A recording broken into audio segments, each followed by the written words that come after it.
저희 이모님이 한 분 계신데요. 참 불명예스럽게도 무당이셨어요. 그것도 시원찮은 무당이 아니고 그 동네마다 이 대동께라는 게 있어요. 옛날에는 조그마한 뭐 집집마다 푸닥거리 이런 정도가 아니고 점치러 오는 사람들 뭐 점 봐주는 이 정도가 아니고 큰 동네에 대동께 이런 데 이제 불려다니면서 구슬하시는 그런 분이었는데, 우리 이모부는 옆에서 이제 북을 치시고 우리 이모는 떡시루 이고 작두 다시고. 안 놀라시나요? 여러분, 맨발로요, 맨발로 시퍼렇게 날 세워놓은 작두 위에 떡시루를 일고 올라가서 춤을 춘다. 이거 신받지 않고는 안 되는 일이죠. 대단한 일. 아주 그러한 무당이셨습니다. 그러니까 뭐 돈도 옛날이지만 많이 벌고요. 그런데 우리 어머니는 그 구슬하는 데에 들어가는 모든 음식을 만들고 준비하는 보조, 우리 어머니가 그 일을 하셨어요. 먹고 사는 데는 뭐 넉넉했을지 모르지만 오늘로 생각해 보면 그 영적인 모습이 얼마나 한심하고 처량하고 어두운 모습입니까?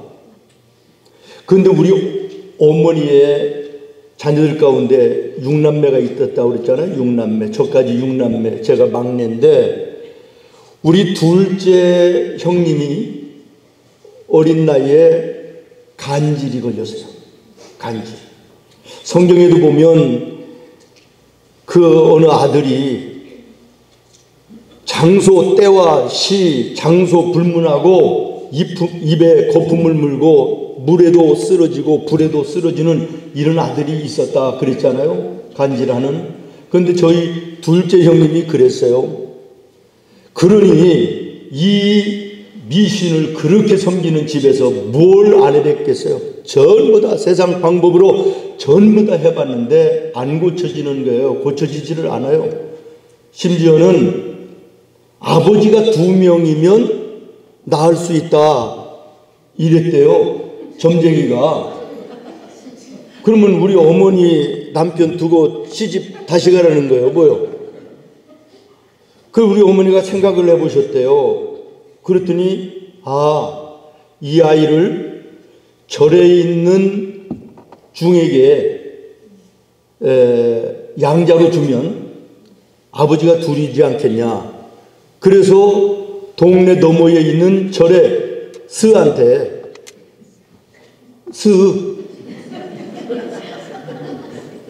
양자를 보내가지고요 아버지를 둘을 만들기도 했대요. 근데 3일째 되는 날 우리 형님이 도망해서 집에 와가지고 그것도 이제 다 틀려버렸어요. 방법이 없는 거예요. 방법이. 그런데 그 동네, 우리 동네에 예수 믿는 집이 딱 2집 있었는데 한 100가구 정도가 살던, 그래도 아담했던 동네거든요. 2집이 예수를 믿는데 집사님, 남자 집사님 한 분이 수요일 날 저녁 때 우리 집에 찾아오시는 거예요. 그래서 우리 어머니한테 어떤 방법으로 해도 애를 못 고치는데 우리 예수님 앞에 나가면 하나님께서 고쳐주실 수도 있다. 이렇게 얘기를 하신 거예요. 그러니까 우리 어머니가 얼마나 고민했겠어요. 내 생계가 지금 달려있는 문제 아니에요? 이제 내가 굿하는데 음식을 해주지 아니하면 이제 생계가 어려운 상황인데 우리 어머니가 얼마나 고민했겠어요. 그러나 아들을 살려야 되겠습니까? 여러분 그 모습을 보셨나요? 입장 바꿔놓고 생각해 보세요. 그 어린 아들이 순간에 온몸이 떨리기 시작하면서 사지가 비틀어지기 시작하면서 쓰러져 거품을 입에서 품어내면서 온몸이 다 돌아가 틀어지는데 정신을 잃어버리는데 그 모습을 보는 엄마의 그 마음 상상이 되십니까? 그러니까 죽고 사는 거 먹고 사는 거 이거 관계없이 그래 내 아들 낳을 수 있다면 내 교회 가지. 그래서요 그 저녁부로 수요일 저녁부로 집 안에 있는 모셔놓은 신주 단지 뭐 부엌 위에 뭐 장독대에 모든 것들 전부 다 끌어서 바깥마당에다가 다 쌓아놓고 불 쳐질러 버리고 그렇게 안 하고 교회를 가도 상관이 없는 건데 우리 어머니는 결단이 대단하죠. 내가 다시는 여기에 의지하지 않고 이제 내가 하나님 믿고 내 아들 고치겠다는 이런 일념으로, 그건 믿음이 아니죠. 일념으로 그날 저녁부터 예배에 참석을 하는데 우리 동네에서 읍내 교회까지 여인의 걸음으로 걸어가면 1시간은 걸어가야 돼요. 그날 수요일 저녁부터 예배를 시작해서 그 다음날 목요일 새벽 예배 시작해서 돌아가시는 수십 년을 빠짐없이 성전에 올라가 모든 예배에 하나님께 매달리는 믿음의 여인이 됐습니다. 그런데 놀라운 것은 교회를 나갔는데 기도를 할 줄 알아야죠.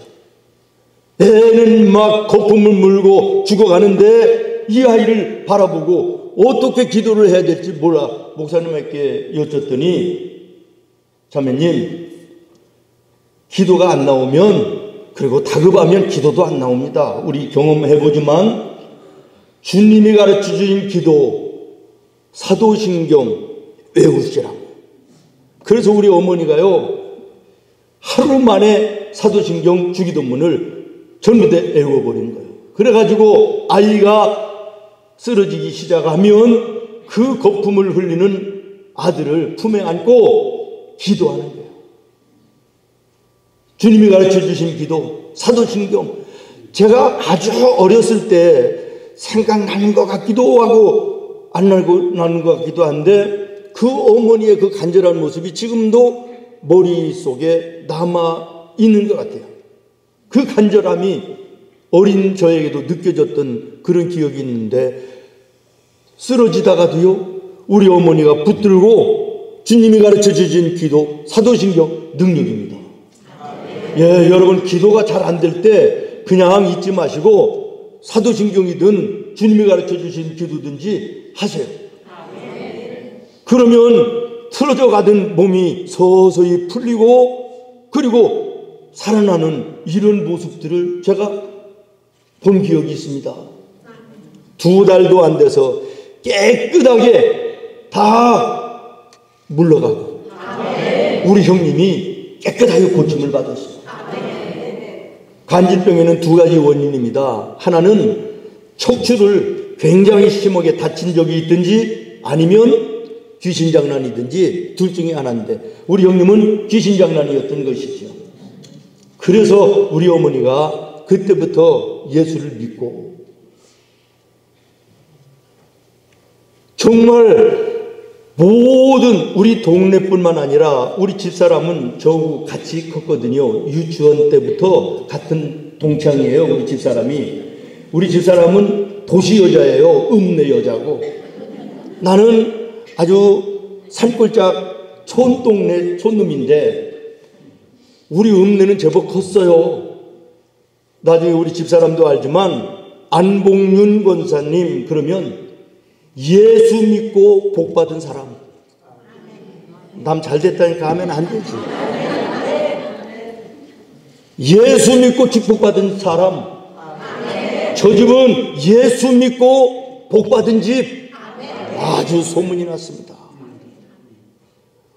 먹고 살 것이 막연한 것 같았는데 하나님께서 책임져 주시니까 그 아들의 간질병도 고쳐주실 뿐만 아니라 아이들이 서서히 교회 안에서 믿음 안에서 자라나니까 다른 아이들보다 깨는 게요 달라요. 문화가 다르니까요. 옛날에는 교회 문화를 따라갈 수가 없었잖아요. 먼저 앞장서 가기 시작하니까요. 우리 큰 형님들, 누님들, 둘째 이 형님들이 잘 되어지는데 예식장도 하고 주유소도 하고 큰 사료 대리점도 하고 아주 물질로도 부족함이 없는 이런 가정이 되어버리는 거예요. 육남매 어느 하나도 빠짐없이 예수 잘 믿는 자녀들이에요.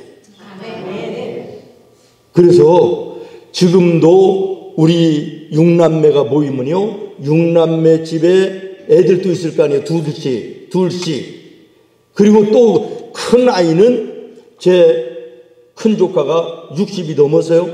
그러니까 거기에 또 아이들도 있고 한 35명 정도가 아버지 어머니의 추도식에, 이제 우리는 1년에 한 번 다 예수를 잘 믿는 집이니까 시간 맞추기가 참 어려워요. 그래서 5월 5일 어린이날 공휴일이니까 그날은 전부 다 모이는 거야. 아버지, 어머니 산소 앞에 넓은 잔디밭에 우리 교회 텐트 갖다가 딱 치고 35명 모이면요, 교회예요. 거기가 목사가 둘이고 장로가 몇이고 권사, 집사, 주일학교, 어린 유치부까지 아주 교회가 온전하게 하나의 개척교회가 돼버리는 거예요.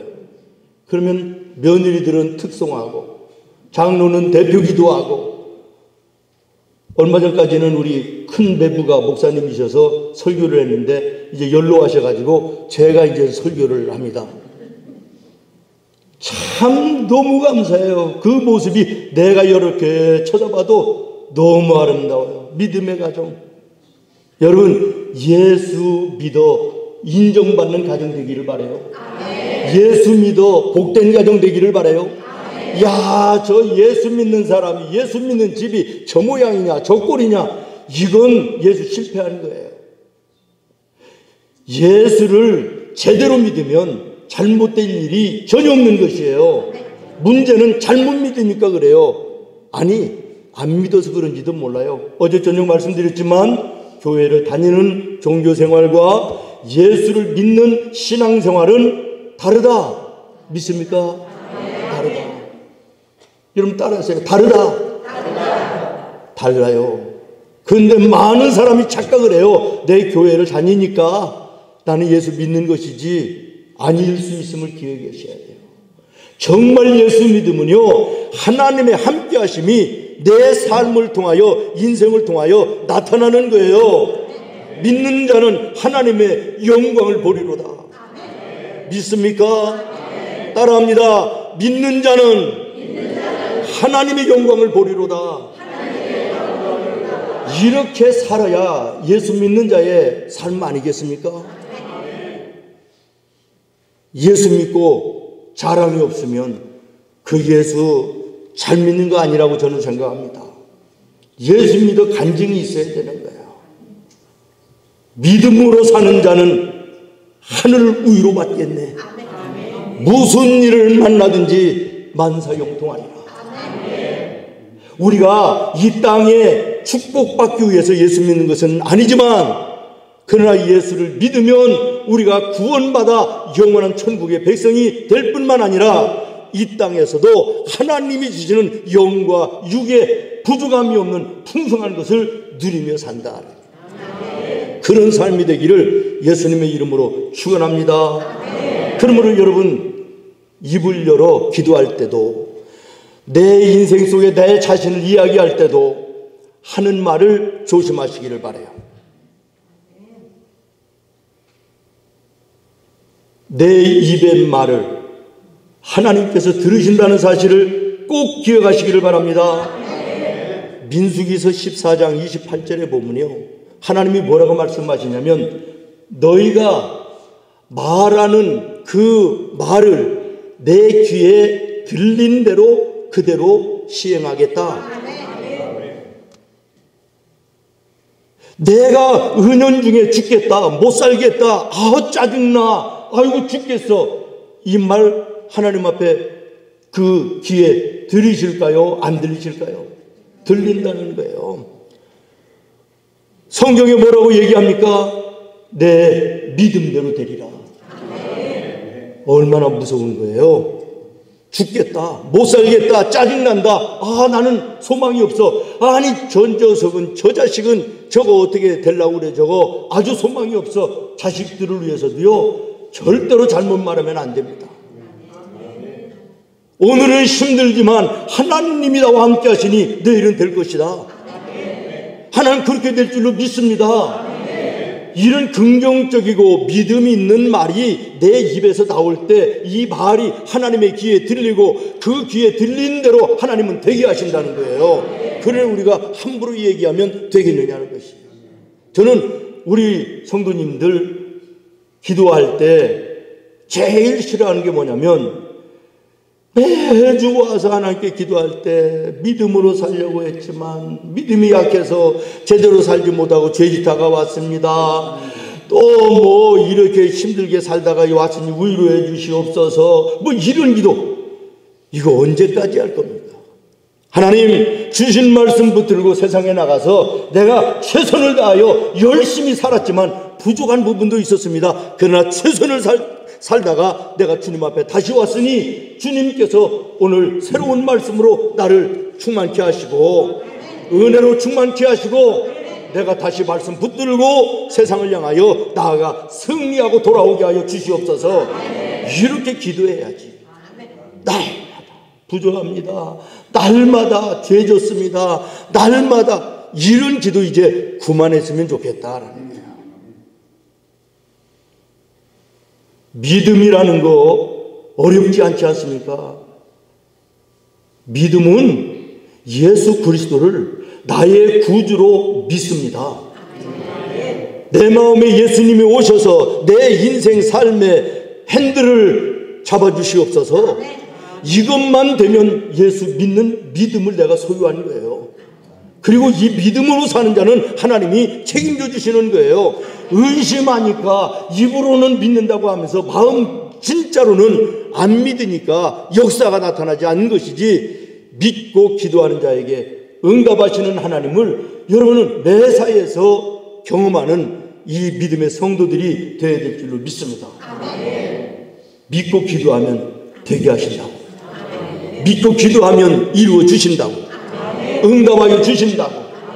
얼마나 안 믿으면 두드리라 찾으라 뭐 계속해서 이런저런 말씀을 하실까요? 순수한 믿음으로 기도하면 하나님이 들으시는 것이고 들으시는 대로 응답하시는 거예요. 며느리가요 예수 안 믿는 시어머니한테 예수를 믿자고 그렇게 하는데도 너나 잘 믿으라고 욕하고 꾸짖고 아주 비박을 하는 시어머니가 계셨대요. 우리 시어머니들 좀 생각을 많이 해야 돼. 우리 며느리도 지금 여기 있는데 시자는 정말 힘들다고 그러더라고요. 그래서 예수 안 믿는 사람들은 시루떡도 안 먹는데, 시금치도 안 먹는데, 예수 믿는 사람들은 시편도 안 읽는데 시자 들어간다. 우리 며느리가 그럴까봐 겁나는데 차오지간 그 시어머니 그렇게 나쁘게 했대요. 예수 믿는다고. 그래도 이 며느리는 시어머니 영혼이 불쌍해서 예수 믿어야 된다고 교회 가자고. 전혀 반대하던 이 시어머니가 이제 암에 걸린 거예요. 입으로는 뭐 나는 죽어도 이제 상관없어, 나이가 이렇게 됐는데, 나이 많이 들으신 어르신들이 하시는 얘기는 거의 거짓말이에요. 입으로는 뭐 죽어도 나는 여한이 없다고 그러시는데 혼자 가만히 있으면 무서운 거예요. 좀 더 살고 싶은 거예요. 그래가지고 이제 마음에 며느리 얘기가 생각이 나서, 그래 교회를 가면 예수를 믿으면 내 암이 고쳐질 수 있을까? 며느리가 늘 얘기하니까 암도 하나님이 고치실 수 있다고 그러니까. 그래서 이제 혼자 있을 때 기도라는 것을 해봐야 되겠는데, 기도가 뭔지를 알아야지 할머니가. 그 가만히 생각해보니까 우리 며느리가 아버지 하고 시작을 하던데, 그럼 우리 며느리 아버지가 나한테는 뭔가 사돈. 그래서 기도를 사돈으로 이제 시작을 해서 살려주시면 내가 교회 갑니다. 이랬더니 고쳐주셨대요. 그 믿고 순수한 마음으로 믿고 기도하면 고쳐주시는 거예요. 우리가 문제는 믿음 없이 구하니까 응답이 없는 것이지. 아멘. 아멘 되시죠? 애기 낳는 산모가 말이에요. 아니 애기가 잘 안 나오면 저기 산부인과 병원을 가야 되는데 목사님 막 불러가지고 목사님이 밤 12시에 집에 갔대요. 아니 목사님 어떻게 해내는 거예요? 우리 목사들 피곤합니다. 웬만하면 자기들끼리 해결. 성도들은 보면요, 성도들 대개 보면 좋은 것은 자기들끼리 다 해. 힘들고 어려운 때만 불러. 목사님 그렇죠? 아니 12시에 애가 안 나와서 지금 난산인데 산부인과를 가든지 응급실을 가야지 목사를 왜 부르냐고. 그 목사님이 가서 뭐 몇 마디 기도하니까 뭐 할 게 있어야지 잘나게 해달라고 하는데 뭐 그런다고 그래서 이게 나오나 안 나오는 거예요. 그래서 이제 뭐 계속 기도할 수도 없고 그래가지고 찬송을 부르기 시작했대요. 울어도 못하네, 눈물 많이 흘려도 겁을 없게 못하며 1절 끝나도 안 나와. 그 2절 가는 거예요. 참아도 못하네, 참아도 못하네. 그래도 끝도 없이 아프만 하는 거예요. 3절 뭐예요? 힘써도. 4절 믿으면 하겠네. 쑥 나오고. 믿고 기도하면 하나님의 영광을 보는 거예요. 목회를 하다 보면요, 정말 믿음으로 기도해서 내가 상상되지도 않는, 목사인 저도 상상되지 않는 하나님의 함께 하심을 보는 집들이요 한두 집이 아닙니다. 제가 한 교회에서만 38년째를 목회하고 있으니 그 38년 안에 무슨 일이 없었겠어요? 무슨 일이 없었겠어요? 정말 상상할 수 없는 이런 기적 같은 일들, 믿음의 순수함으로 주님 앞에 살 때 함께 하시는 놀라운 하나님의 역사하심이 한두 가지가 아니에요. 우리가 사실 믿음이 있다 그러는데 죄송해요. 극적인 어떤 순간에 부닥치면 달라져요. 다시 말하면 진정한 믿음이 아니었다는 거예요. 목사님과 대화 속에 요즘에 여기도 이미 지나갔겠지만 한국 같은 경우에도 금요일부터 공휴일이고, 그리고 이제는 젊은이들의 대세가 캠핑이에요. 산과 들로 다 가는 거예요. 금요일부터 다 주일 못해요. 뭐 지금 골프도 이제는 보편화가 돼가지고요. 한국도 웬만한 사람들, 젊은 사람들 다 나가죠. 예배당에 젊은이가 정말 이제 힘들어요. 안수 집사님인데 집사님이 캠핑을 갔다가 혼자 밤에 길을 잃어버렸어요. 깜깜한 밤에. 그러다가 발을 헛디뎌 가지고 나뭇가지를 하나 잡았는데, 아 이거 낭떠러지에 나뭇가지 하나 떨어지다가 하나 잡았는데 이게 천신만고 끝에 잡기는 했는데 이거 놓치면 이제 낭떠러지에 떨어져 죽는 거죠. 그러니까 이제 순간에 얼마나 많은 생각이 들겠어요. 힘은 빠져가고 이제 놓칠 위기 속에 있는데 하나님께 얼마나 회개하고 기도했겠어요. 오늘 주일인데 예배 안 가고 등산 왔다가 내가 이렇게 됐는데 하나님 살려주시면, 살려주시기만 하면 이제 정말 주일 한 번 안 빠지고 예배 안 빠지고 내가 예배 성공자가 되겠다고 간절히 기도했더니 하나님이 음성으로 들려주시더래요. 그래, 살려주면 주일 잘 지키겠느냐? 그러며 그랬더니, 그러면 그 손 놔라.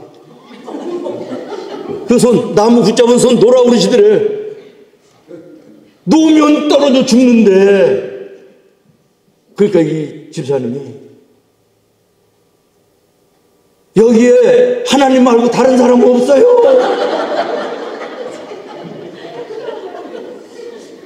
그런데 조금 있으니까 날이 밝아서 보니까 땅바닥하고 자기 발바닥하고 10cm도 안 되지. 10cm도. 이거 만들어낸 얘기예요. 일테면 그렇다 얘기예요. 우리 믿음이 그 정도라는. 어제 말씀드렸죠. 믿습니다. 살려주실 것을 믿습니다. 눈물 콧물 다 흘리고 앞에 딱 서갖고는 힘들었지요. 여러분, 이게 우리의 믿음이에요. 웃을 것이 아니라 여러분 삶 속에 어떤 정말 절박한 상황에 직면하면 내 믿음이 드러나요. 손해와 이익의 기로에서 이 사람의 인격이 좌우되고 정말 인생의 어려운 문제를 만났을 때 그 사람의 믿음과 불신앙이 갈라지는 거예요. 교회에 평상시에 다 일꾼이라니까요. 입으로는. 그러나 교회에 어떤 문제가 생겼을 때, 어려운 일이 닥쳤을 때 구경꾼과 일꾼은 갈라지는 거예요. 여러분의 삶 속에 절박한 상황에 만났을지라도 내 마음 속에 하나님 바라보는 믿음이 정말 변함이 없는 내 믿음을 나는 가지고 있는지를 돌아보시기를 바랍니다. 믿음대로 되는 거예요. 믿음대로 되는 거예요. 믿는 자는 하나님의 영광을 보리로다. 그러므로 말 한마디도 마음 먹는 거 하나라도 여러분 불신앙의 모습이 되어서는 안 될 줄로 믿습니다. 휴스턴 장로교회라고 정인찬 목사님이라고 제가 참 가까운 목사님이 계신데 지금은 이제 은퇴하시고 한국에 들어오셔서 신학교 총장을 하고 계십니다. 그분이 그런 간증을 하시더라고요. 최희준이라고 가수 있잖아요. 가수. 다 신앙생활만 하셔서 잘 모르는구나. 가수 최희준이라고는 유명한 분이 있었어요. 그 여동생이 있었는데 약사였대요. 이화여대 나오고 약사. 휴스턴에 와가지고요. 돈을 얼마나 벌었는지요. 처음에는 정말 열심히 교회에 봉사하고 충성하고 일했대요. 그런데 돈을 너무 많이 벌다가 보니까 이제 점점 밖으로 나가는 일들이 많아지면서 골프를 나가고 뭐 사업차 누구를 만나고 점점 예배와 교회가 멀어지다가 어느 날 그 근육이 빠져나가는 불치병에 걸려가지고 의사가 선고를 내리기를 한 달 넘기기가 어렵다. 그러니 이분이 뭐 돈이 없습니까? 미국에 뭐 의료가 기술이 없습니까? 별 방법을 다 해도 안 되는데 새벽에 목사님한테 새벽 예배에 와서 기도를 해달라고 그러더래요. 그래서 안수하여 기도하면서 목사님이 얘기했대요. 시편 118편 말씀에 보면 28절에 말씀이 있다. 17절이군요. 내가 죽지 않고 살아서 하나님이 하시는 일을 선포하리로다. 이 말을 새벽부터 일어나서 저녁에 잘 때까지 하루에 500번 이상을 계속해서 입으로 얘기해라. 내가 죽지 않고 살아서 하나님이 하시는 일을 선포하리이다. 500번씩만 해라 그랬는데요. 지금도 살아서 말씀대로 죽지 않고 살아서 예수의 복음을 위하여 전도사로 헌신해서 믿음으로 잘 섬기고 있다는 이런 간증을 하시더라고요. 믿음대로 되는 거예요. 정말 내 믿음이 진정한 믿음이고 변치 않는 믿음이라면 여러분 이 믿음 안에는 위대한 역사가 있음을 기억하시기를 바랍니다. 우리 어머니 말씀을 여러분에게 드렸어요. 우리 어머니 그야말로 우리 육남매 누구 한 사람도 우리 어머니의 신앙을 유산으로 받아 물질적인 유산은 많이 받지 못했지만 이 영적인 신앙의 유산을 받아 우리는 오늘 이 땅 위에 복되다. 하나같이 육남매가 간증해요. 이런 예수 믿는 인생이 아름다운 인생 아닙니까? 복된 인생 아니겠습니까? 우리 어머니는요 어느 상황에도 믿음이 흔들리지 않았습니다. 믿음이 흔들리지 않았어요. 우리는 그것을 눈으로 보면서 자라났어요. 그러니 어머니의 신앙의 법에서 벗어나지를 못하고 그 믿음 안에서 성장해 6남매의 가정이 다 예수 안에 모든 사람들이 인정하는 저 집, 저 가정 예수 믿고 복받은 가정.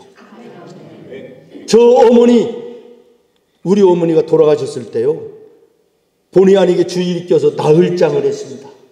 4일장을 하는데요, 우리 지역의 국회의원 초상난 것보다 문상객들이 더 많고요. 생각해 보세요. 제가 막내인데 제가 목사예요. 그때는 개척교회였기 때문에 성도들이 한 7, 80명밖에 안 됐지만 우리 형님, 누님들, 누님, 큰 누님이 사모님이었고 다 교회에서 중직자들이니까 교회마다 문상을 오는데, 지금은 가깝지만 옛날에는요, 서울에서 충청도, 보령, 웅천이라고 하는 데까지 가려면요 기차 타고 8시간 가야 돼요. 고속도로도 없었어요. 그런 먼 거리를 서울에서, 부천에서, 여기저기에서 모여오는 문상객들이요, 나흘 동안 줄을 서요. 끊어지지를 않아요.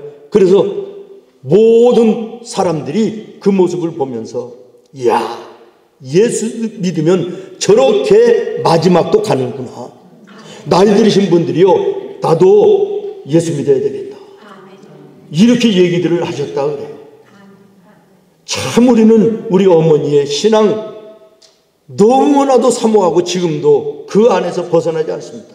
지금도 우리 나라도 그러는 것 같아요. 제가 가만히 옆에서 보니까 새로운 옷을 이제 와서 사줬더니 지네 엄마가 그래, 학교 먼저 입고 가기는 아깝다, 주일날 교회 입고 먼저 가도록 하겠다, 그리고 그대로 두는 것을 제가 보면서, 야, 며느리 잘 얻었다. 남의 집 뭐 잘 되는 거야. 우리 어머니가 그러셨어요.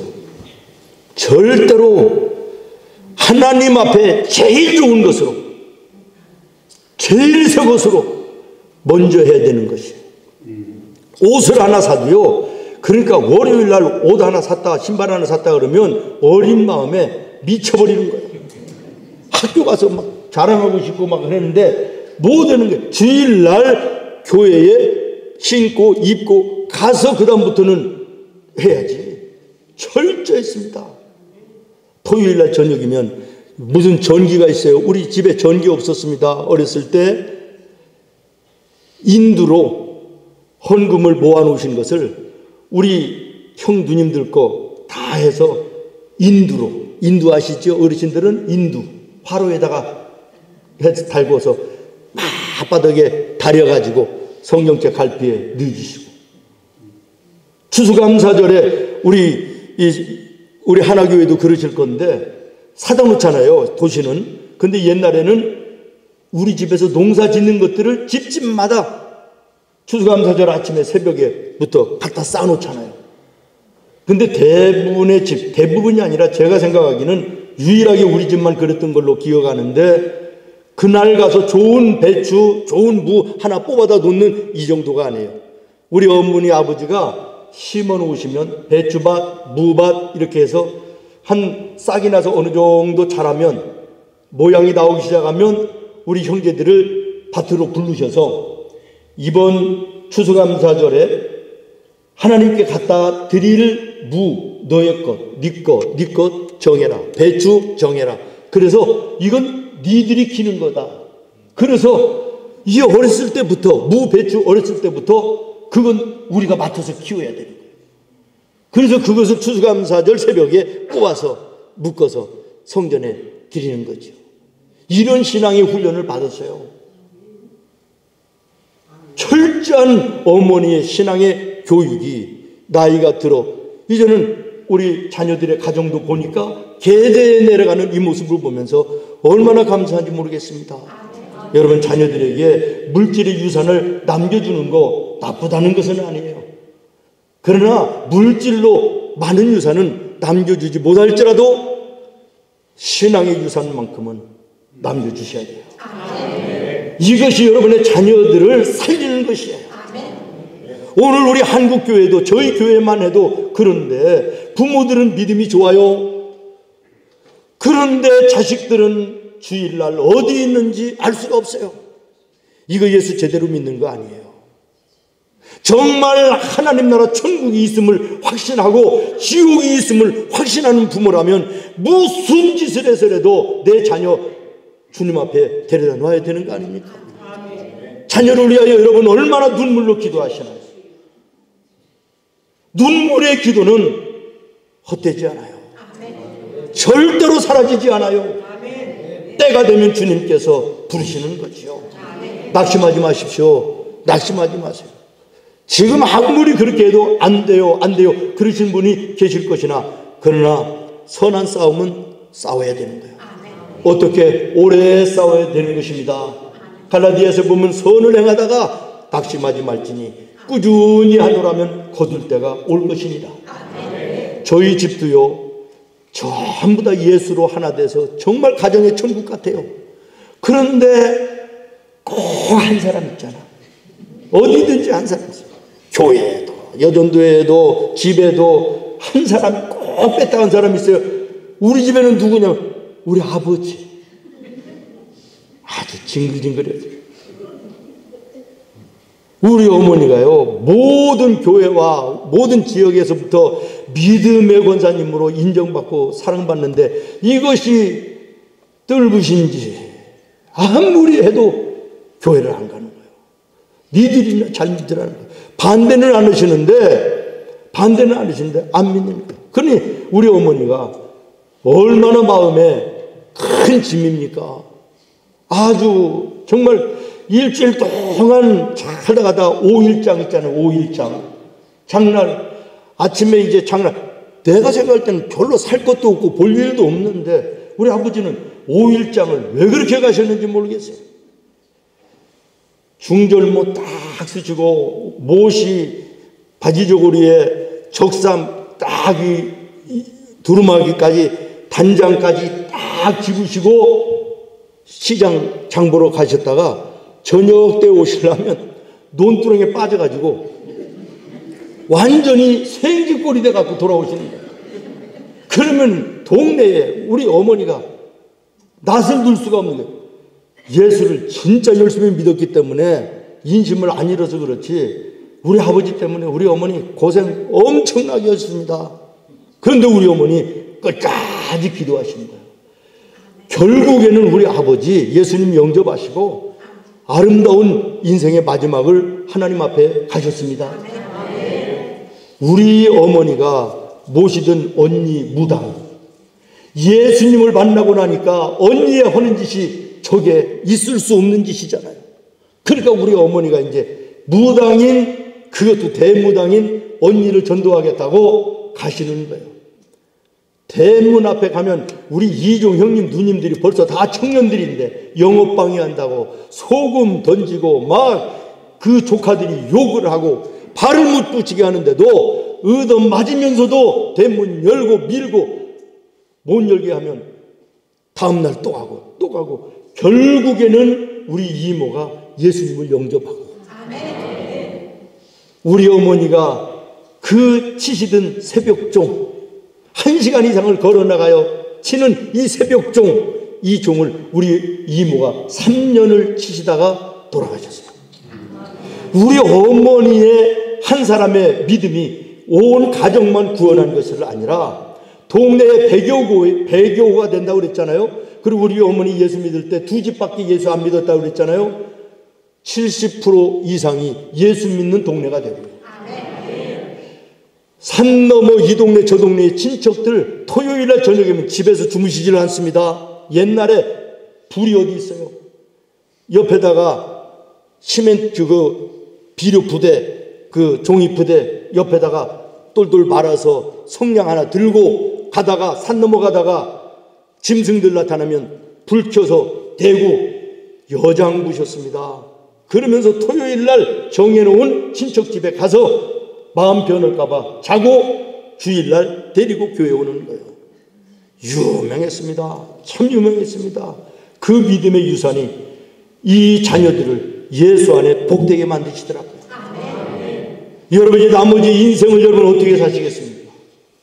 정말 예수 안에서 이 땅 위에서도 복되게 살다가 주님 부르시는 그날 주님 앞에 복된 모습으로 가야 되지 않겠습니까? 우리 어렸을 때 동네에서 동네 마당에서 막 놀아요. 이 집 저 집 애들 다 나와서 막 뛰어놀다가 저녁 때가 돼서 해가 뉘엿뉘엿 그러면 이 집 저 집에서 부르잖아요. 누구야 이제 들어와서 씻고 이제 밥 먹어라 자야 된다 그러고 막 부르잖아요.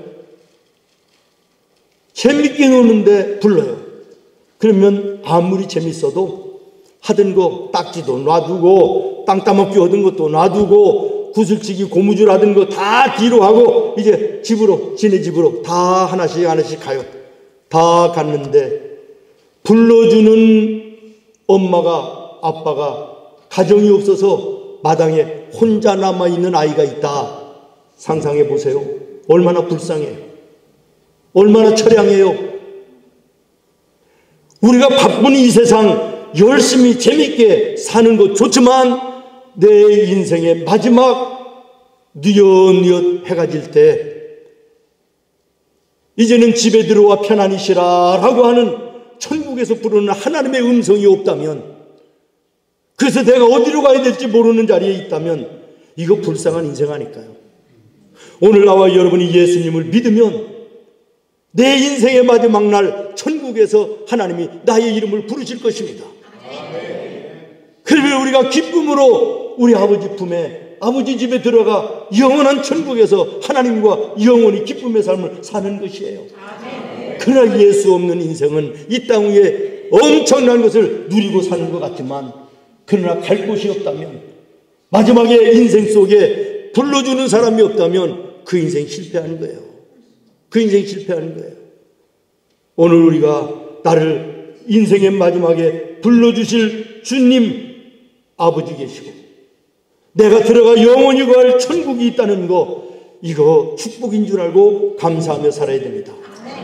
여러분이 이 엄청난 먼 나라 미국에 오셔서 영주권 시민권 위해서 정말 밤잠 먹고 자는 거 모든 거 얼마나 많은 고생을 하셨겠어요. 말로 다 할 수 없는 고생을 하셔서 그 자격증을 얻으셨겠지요.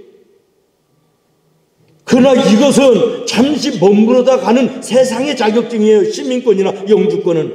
우리의 영원한 시민권은 성경에 어디라고 말씀하십니까? 하나님 나라 천국이라고 말씀하십니다.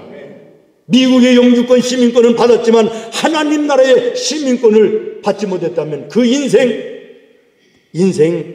죄송해요, 실패하는 거예요. 실패하는 거예요. 잘못 알면 세상에 내가 가지고 있는 이런 것들이 전부 다인 것처럼 이렇게 생각하기 쉽습니다. 그러나 우리 기억해야 될 것은요, 우리는 이 땅 위에 잠시 왔다가 가는 여행비자로, 제가 지금 한국에서 온 것처럼 여행비자로 사는 것이지요, 영주권으로 사는 게 아니에요. 그런데 영주권을 하늘처럼 생각하고 그것이 내 인생의 최고인 것으로 생각하는 이 삶 속에 하나님이 빠져버리면 그 인생은 허무한 거예요. 죽으면 영원한 지옥에 가는 거예요. 인생에는 두 가지가 있습니다. 여행하는 인생이 있고 두 번째는 방황하는 인생이 있어요. 여행은 돌아갈 곳이 분명한 사람이 여행이죠. 돌아갈 곳이 없는 사람은 방황인 거예요. 오늘 내가 이 땅을 떠나는 날 돌아갈 나의 영원한 본향 천국이 확신되는 사람은 인생이 여행하는 인생, 아름다운 인생이에요. 그러나 내가 돌아갈 고향이 확실하지 않다, 이것은요 방황하는 인생이 될 수밖에 없는 거예요. 오늘 나와 여러분의 인생, 정말 하나님 나라를 확신하고 살아가는 나와 여러분 되기를 예수님의 이름으로 축원합니다. 오늘 야고보서를 읽으세요. 오늘이나 내일이나 아무 도시에 가서 1년을 유하며 장사하여 이를 보리라 하는 자들아, 너의 생명이 무엇이냐? 너희는 잠깐 보이다가 없어지는 안개니라. 여러분, 이 말씀 가만히 생각해 보세요. 잘못된 것이 있나 찾아보라는 거예요. 여기에서 하나님께서 우리에게 교훈하시는 첫 번째가 뭐냐? 너의 인생의 모든 계획 속에 내가 없으면 너의 인생 헛되다. 아멘 안 되십니까? 그 사이에 아멘을 잊어버리셨군요. 이해가 안 돼도 하나님의 말씀이다 그러면 아멘 하라고 그랬잖아요. 내가 4년 전에 말씀드린 것 같은데, 애기 못 낳는 세대 너무 안타까워서 옆집에 권사님이 데리고 와가지고 목사님 안수 한번 해주시면 이 애가 생길 수 있을 줄로 믿습니다. 기도해 주세요. 그랬더니 간절히 기도했더니 아멘을 엄청나게 해가지고 애가 생겼다고. 근데 누구한테 생겼다고요? 이 여자는, 이 세댁은 예수를 모르기 때문에 아멘이 뭔 줄 몰라서 목사님이 기도해도 아멘을 못했어요. 근데 데리고 온 권사님은 아멘이 뭔가를 알아가지고 아멘 아멘에다 권사님이 애가 생겼다고. 아멘이 그렇게 중요하다고 그렇게 말씀을 드렸는데 참 아니에요. 이 말씀 보면요, 잘못된 것 하나도 없어요. 그런데 그 속에 하나님은 잘못된 것이 있다고 말씀하시는 거예요. 아무 도시에 가서 장사하는 거, 1년을 묵는 거, 3년을 묵든 뭐 여기서 장사를 하든 뭐 한국에서 하든 어디가 문제예요? 오늘이나 내일이나 아무 도시에 가서 장사하여 돈을 벌리라 하는 자들아, 돈 버는 거 뭐가 잘못됐어요? 많이 벌어야지요. 미치려고 장사하는 사람들이 어디 있어요? 그러나 말씀하시는 거예요. 너의 생명이 어디 있느냐? 너는 지금 이야기하는 너의 이야기 속에, 너의 인생의 계획 속에 내가 빠져있다. 이것을 지적하시는 말씀인 거예요. 오늘 13절 다시 한번 읽겠습니다. 시작. 들으라. 너희 중에 말하기를 오늘이나 내일이나 우리가 어떤 도시에 가서 거기서 1년을 머물며 장사하여 이익을 보리라 하는 자들아.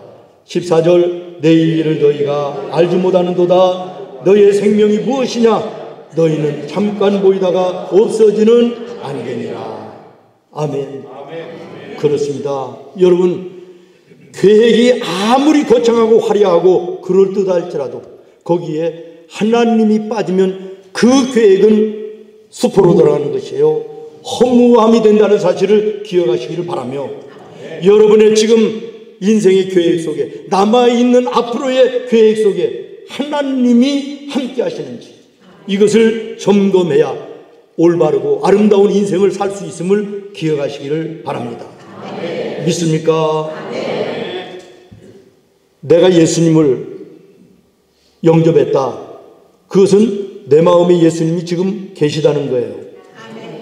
여러분, 예수님을 나의 구주로 영접했지요?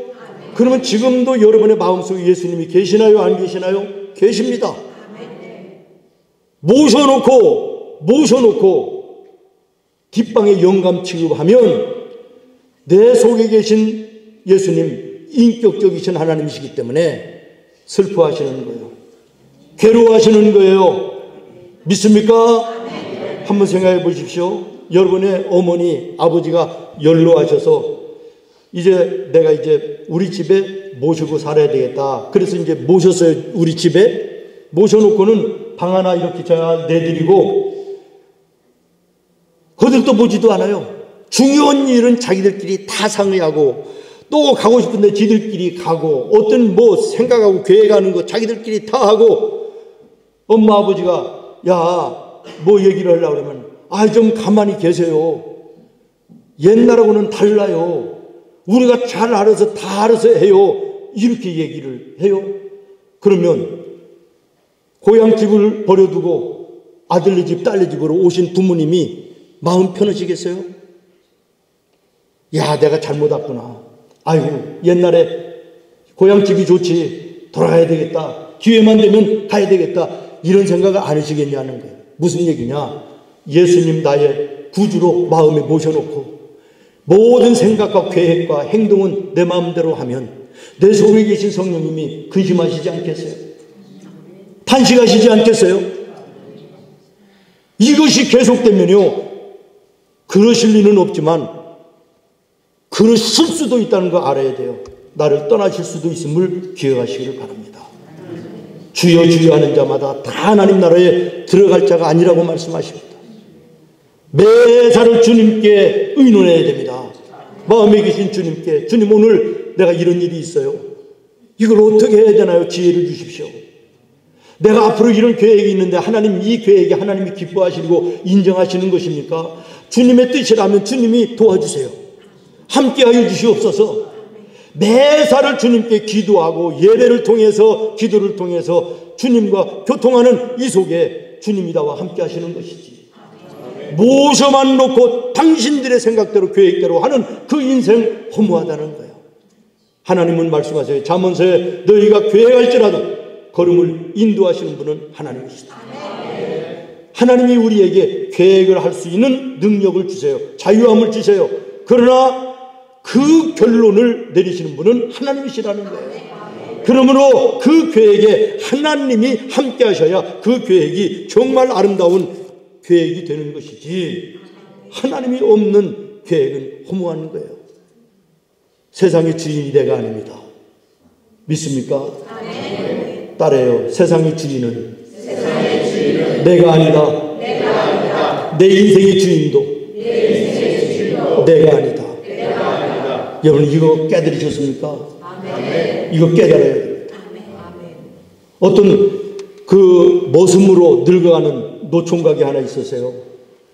모시고 있는 주인이 얼마나 깍쟁이고 수전노인지 세경도 제대로 안 주고 조금도 노는 꼴을 못 봐요. 조금만 앉아있으려고 그러면 빗자루로 때리고 일을 하고 밥만 먹냐고 막 그래요. 얼마나 억울하고 답답한지 하루는 밤에 이웃집 마을에 참외밭에 가가지고 참외 2포대를 따가지고 서리한 거지. 남의 거 도둑질한 거지. 그랬으면 빨리 도망와야 될 거 아니에요. 그런데 그 포대를 옆에다가 이제 놓고 혼자 이제 생각을 했대요. 야, 이게 2포대 이제 참외 있지. 이거 내일 장날 가서 팔면 돈을 얼마 받을 것이다. 그러면 내가 이 돈으로 달걀을 10개를 사겠다. 달걀을 10개 사서 병아리를 만든다. 병아리를 키워서 닭을 만든다. 닭이 이제 새끼 치고 그래서 이제는 돼지를 산다. 그 다음에는 막 하다가 보니까 순식간에 막 부자가 된 거예요. 엄청. 내가 이제는 뭐 늘늘이 기와집을 딱 짓고 내가 지금은 머슴 살지만 그때는 내가 머슴 한 10명을 두고 부리는데 야, 지금 이 주인은 말이지 노는 꼴을 못 봐. 그래서 내가 이쁜 색시도 얻어가고 장가도 가고 머슴들도 두고 이제 떵떵거리며 살 때 머슴들이 열심히 일하면 야, 좀 쉬어가면서 해라. 이렇게 얘기해야지. 그러면 우리 머슴들이 우리 주인님 최고라고 할 거야. 여기까지 생각하니까 이게 업이 돼가지고 이게 넘쳐나가지고 여보게 좀 쉬어가면서 해 막 소리를 질렀대. 그 뒤는 여러분 상상을 한번 해보세요. 이거 2개 다 뺏기고 돼지가 얻어 터지고 장가는 무슨 장가를 가요. 집은 무슨 집을 져요. 지가 주인도 아니면서 주인처럼 행세하고 앉아있다가 꼴이 그렇게 되는 거예요. 무슨 얘기 하려는지 이해되시죠? 여러분 인생 가지고 있는 것들, 여러분 돈도 가지고 계실 것이고 집도 가지고 계실 것이고 건강도 모든 것 다 가지고 계실 것인데 사실 여러분 거 아니에요. 하나님 오라 하시면 가야 되는 거예요. 놔두고 가야 되는 거예요. 믿습니까? 제가 이 사실을 깨닫기가요 얼마나 힘들고 오래 걸렸는지 몰라요. 그래, 내가 생각한 대로 세상이 안 된다. 세상의 주인이 내가 아니다. 그래, 그럴 수도 있겠다. 그러면 내 계획은 최소한 내가 주인인데 내 생각대로 돼야 되지. 근데 내 계획도 내 생각도 내 생각대로 안 되더라고요. 그래서 깨달은 거예요. 내 인생의 주인조차도 내가 아니구나. 하나님이시구나를 깨닫고요. 예수 믿은 지 수십 년이 지난 군대 가기 전에 제가 그걸 깨달은 거예요. 교회는 그렇게 다녔는데 계속 말씀드리지만 예수 믿은 게 아니라 교회 다닌 것으로 나는 청년 때까지 그렇게 다닌 거예요. 주일학교 교사도 했고 중고등부 청년부 회장도 해봤고 다 했는데도 예수를 만나지를 못했고 내 주인이, 이 세상의 주인이 하나님이신 것을 내가 인정하지 못했던 거예요. 내 인생이 달라진 것은 예수님이, 하나님이 내 인생의 주인이요 세상의 주인임을 절실하게 마음으로 깨달았을 때임을 저는 믿습니다. 여러분도 이 깨달음의 시간이 뚜렷하게 기억나는 순간이 있어야 되는 거예요. 그래야만 여러분의 인생이 인생다운 인생으로 복된 인생이 되는 것입니다. 그렇습니다. 나와 여러분의 인생에 하나님이 함께 하셔야 돼요. 또 하나님이 주신 재물, 여기 지금 이 사람이 주장하는 게 뭐예요? 얻은 그 돈으로 이제는 잘 먹고 잘 살고 그러다가 내가 이제 죽겠다, 이런 것인데, 이 재물을 하나님처럼 믿고 살면 너의 인생이 허무한 인생이 될 수밖에 없다, 이것을 교훈하시는 줄로 믿습니다. 사랑하는 여러분, 우리 예수 믿는 성도들 돈 많이 벌어야 돼요. 부자여야 돼요. 그래야만 예수를 위해서, 하나님 나라를 위해서 이 땅에 쓰임받을 수가 있는 것입니다. 누가 예수 믿는 사람 가난해야 된다고 그랬어요? 누가 예수 믿는 사람 돈 없어야 된다고 그랬어요? 예수 믿는 사람처럼 돈 많아야 되는 사람 없습니다. 부자여야 되는 것이에요. 우리나라가 이렇게 잘 사는 나라가 된 것은 130~40여 년 전에 미국의 선교사님들, 영국의 선교사님들이 와서 복음을 전해서 우리가 받아들였잖아요. 지질이 못 사는 나라에서 와서 우리에게 예수 믿으라고 그랬으면 우리 한국 사람들이 예수 믿었겠어요? 잘 사는, 부자로 사는 나라 미국에서 온 사람들이 예수 얘기하니까 그 예수 믿으면 나도 잘 살까 싶어서 믿은 거 아니겠어요? 마찬가지예요. 지금 동남아시아의 모든 못 사는 나라, 우리나라가 경제적으로 부자인 나라다가 보니까 가서 복음을 전하면 먹히는 것이지, 가난하게 살면요 아무리 복음을 전해도 안 되는 거예요. 여러분 잘 살아야 돼요. 부자로 살아야 돼요. 단 그 돈을, 그 재물을 하나님처럼 믿고 의지하는 데에 문제가 있는 거죠. 늘 얘기합니다. 여러분, 돈을 쫓아가는 인생이 아니라 돈이 따라오는 인생을 살아야 되는 것이죠. 예수를 제대로 믿기만 하면 돈이 따라옵니다. 믿습니까? 저희 집처럼 가난하던 집이요, 예수를 우리 어머니가 제대로 믿고 그 믿음을 제대로 대를 이어 본받아 사니까 자녀들이 잘 되는 거예요. 자녀들이 잘 되는 거예요. 저희 집이 예식장을 2개나 했어요. 주유소를 했어요. 큰 사료 대리점도 했어요. 세상 사람들이, 주변의 사람들이 예수 믿으면 저렇게 돈도 번다, 이거 중요하다고 저는 믿습니다. 돈을 따라가려고 하는 것이 아니라 돈이 따라오는 인생, 뭐냐? 예수 제대로 믿는 거예요.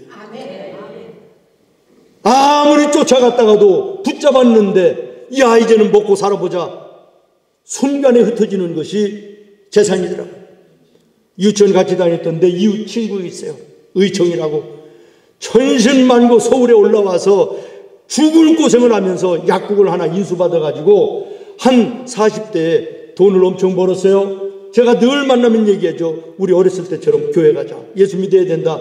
아, 내가 이제 집이 멀어서 새벽에 나갔다 저녁에 들어와서 못 왔는데 이제 내가 교회 다닐 거야. 그러다가 새댁을 집에 혼자 놓고 새벽에 나가 저녁에 들어오는데 이 새댁이 예수를 믿고 싶은데 남편이 같이 못 가게 하니까 나랑 같이 갈 때까지 기다리라 하니까 집에 있다가 여호와의 증인이 와서 전도하는데 외롭고 혼자 심심하니까 불러들였다가 가정이 폭삭망하고 그 수십 년 젊은 날 벌어놓은 돈 순식간에 날아가 버렸어요. 순식간에. 예수 외의 물질을, 예수 외의 재물을, 예수 외의 돈을 하나님처럼 믿고 의지하는 인생의 마지막이 끝까지 아름다울 수가 없음을 기억하시기를 바라고, 물질을 주시는 분, 물질을 주장하시는 분이 하나님이심을 알고 그 하나님을 먼저 바라보고 믿음으로 쫓아가는 나와 여러분 되어야 될 줄로 믿습니다. 마지막으로 하나는, 이 말씀이 우리의 교훈이 뭐냐? 1년을 유하며 돈을 벌려고 하는 자들아, 1년을 더 산다고 하는 보장을 누구한테 받았느냐는 거예요. 여러분, 내일까지 내가 살아있다고 하는 보장, 우리는 일상화되어서 당연한 것처럼 여기지만 아닐 수 있음을 우리는 주변에서 너무나도 많이 봅니다. 지진이 일어나서 한순간에 수천 명이 땅속으로 들어가는 거 보시잖아요. 끼익 한번 하면 자동차에 한 사람 몇 사람씩 죽어가는 거 보잖아요. 단 2초 3초 후에 일만 알으면 자동차에 죽을 사람이 누가 있을까요? 교통사고로 죽을 사람이 어디 있을까요? 1분은 그만두고 단 2, 3초 앞의 일을 알 수만 있다면 교통사고로 죽을 사람은 한 사람도 없을 거예요. 그런데 지금 이 성경에 나오는 어리석은 사람은 뭐라고 얘기했죠? 1년을 머물면서 내가 돈을 벌겠다. 1년 누구한테 보장받았느냐? 하나님은 물으시는 거예요. 내일부터 잘하겠습니다. 천만에. 내일은 내 시간이 아닙니다. 믿습니까? 그래서 어제 저녁에 말씀드린 거예요.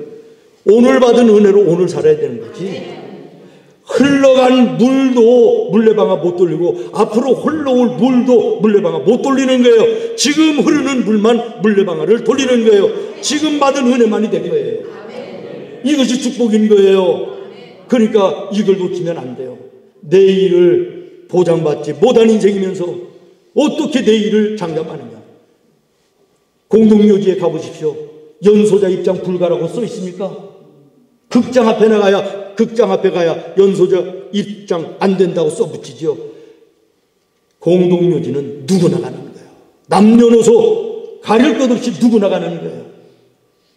말씀 마치겠습니다. 어떤 목사님이 강북에서 강남으로 이제 교회를 새벽에 이렇게 예배 인도를 하러 가는데 성수대교가 무너졌잖아요. 늘 그렇게 했대요. 성수대교를 건너서 가는데 연로하신 어머니한테 어머니 다녀오겠습니다. 그리고 갔는데 그날 무너진 거예요. 성수대교가. 그래서 깨달은 게 뭐냐면 간다는 것은 얘기할 수 있지만 온다는 것은 약속할 수가 없구나. 그래서 그 다음 날부터는 어머니한테 인사할 때 저 새벽 예배 갑니다. 이걸로 바꿨다. 이 얘기를 들으면서 참 교훈이 됐습니다. 여러분, 내일 내 것이 아닙니다. 하나님이 주셔야 될 것입니다. 중요한 것은 오늘입니다. 내일로 미루는 것은 마귀가 주는 것입니다. 성령은 오늘 하라는 것입니다. 성령을 소멸하지 말라는 거예요.